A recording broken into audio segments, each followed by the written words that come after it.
Shalom, saudara yang dikasihi Tuhan. Hari ini kita akan merenungkan Lukas 23-24 dan saya akan membacakan beberapa bagian yang akan kita bahas hari ini. Dari Lukas 23 ayat 27-28 ini konteksnya Yesus dibawa untuk disalibkan.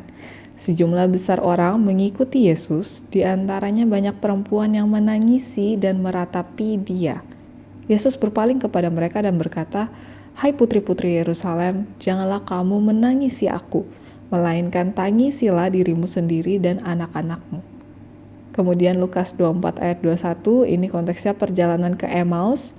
"Padahal kami dahulu mengharapkan bahwa Dialah yang datang untuk membebaskan bangsa Israel. Tetapi sementara itu telah lewat 3 hari sejak semuanya itu terjadi, tetapi beberapa perempuan dari kalangan kami telah mengejutkan kami. Pagi-pagi buta mereka telah pergi ke kubur dan tidak menemukan mayatnya. Lalu mereka datang dengan berita bahwa telah kelihatan kepada mereka malaikat-malaikat yang mengatakan bahwa Ia hidup. Dan beberapa teman kami telah pergi ke kubur itu dan mendapati bahwa memang benar yang dikatakan perempuan-perempuan itu.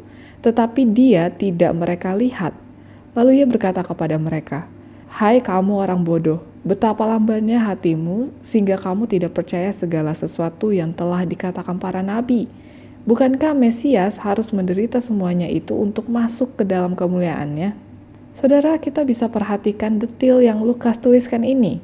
Bukankah kita menemukan ada begitu banyak orang mau lihat Yesus atau ikut Yesus, tapi dengan ada maunya, bukan? Jadi mereka harapin apa sih dari Yesus ini? Saudara, tentu kalau kita mengingat kembali kisah Yesus disalibkan, rasanya hanya membaca dan membayangkan saja ini sakit sekali, ini menyedihkan sekali. Mungkin di antara kita pernah menonton kisah Yesus ini, lebih dapat gambaran betapa tersiksanya disalib itu, bukan? Terus kita merespon dengan kasihan banget Yesus. Kenapa dia mau lakuin itu sih? Saudara, ternyata ini juga respons orang-orang itu. Mereka menangisi dan meratapi Yesus. Sedih dan bersimpati, bukan? Tapi menariknya, hal itu dikonter sama Yesus. Dibilang, "Janganlah kamu menangisi aku, melainkan tangislah dirimu sendiri dan anak-anakmu." Apa maksud Tuhan Yesus ngomong begini? Ya secara literal, Tuhan Yesus tidak perlu dikasihani. Kita yang butuh belas kasihan Allah itu. Karena yang butuh keselamatan itu kita. Tapi kita tidak bisa mendapatkan keselamatan dengan usaha diri sendiri. Karena kita berdosa yang membutuhkan anugerah Allah. Karena dosa, ini ada 2 respons manusia. Pertama, orang itu akan menyadari dan menyesali bahwa dia berdosa telah melawan Allah, lalu bertobat dengan sungguh. Tetapi respons satunya, ia sedih karena merasa kasihan pada diri sendiri yang harus menghadapi konsekuensi dosa.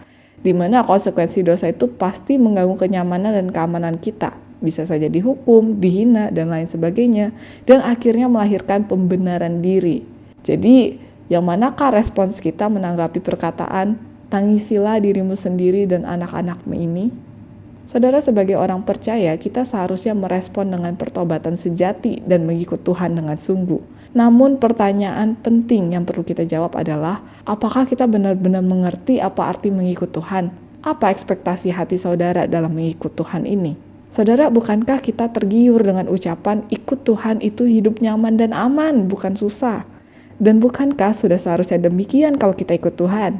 Tapi kalau dipikir-pikir, ini maunya siapa yang nyaman dan aman tanpa susah?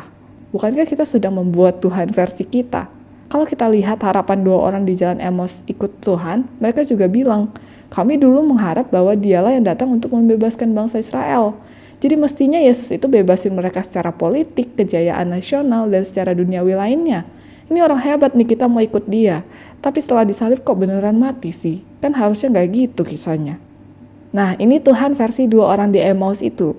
Dan tentu saja mereka Tuhan tegur. Katanya, "Hai kamu orang bodoh, betapa lambannya hatimu sehingga kamu tidak percaya segala sesuatu yang telah dikatakan para nabi. Bukankah Mesias harus menderita semuanya itu untuk masuk ke dalam kemuliaannya?" Saudara, apa yang kita ekspektasikan dari ikut Tuhan seringkali membuat pandangan kita yang mengharapkan Tuhan tuh mestinya begini. Tapi ketika lihat kisah ini, pernyataan sebaliknya yang Yesus sampaikan, bahwa Yesus adalah Mesias. Dia harus menderita semua ini untuk membawa keselamatan itu, dan melalui saliblah kemuliaan Allah dinyatakan melalui kebangkitan dan kenaikannya. Itulah rencana Allah bagi kita orang berdosa yang diselamatkannya.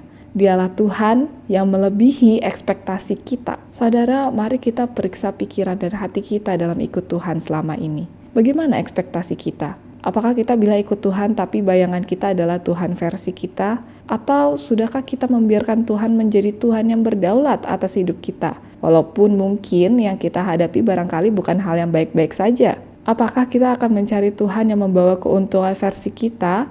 Atau akankah kita tetap cinta Tuhan karena berbagai hal suka duka, permasalahan yang ada dan kita percaya Tuhan tetap in control di dalamnya dan apa yang Ia lakukan melebihi ekspektasi kita? Saudara, biarlah hati kita bersandar kepada Tuhan yang sejati, bukan Tuhan versi kita. Kiranya hidup kita mencerminkan iman yang setia, yang menerima rencana Tuhan dengan rendah hati dan berkata, bukan kehendakku, tetapi kehendakmu yang jadi. Amin.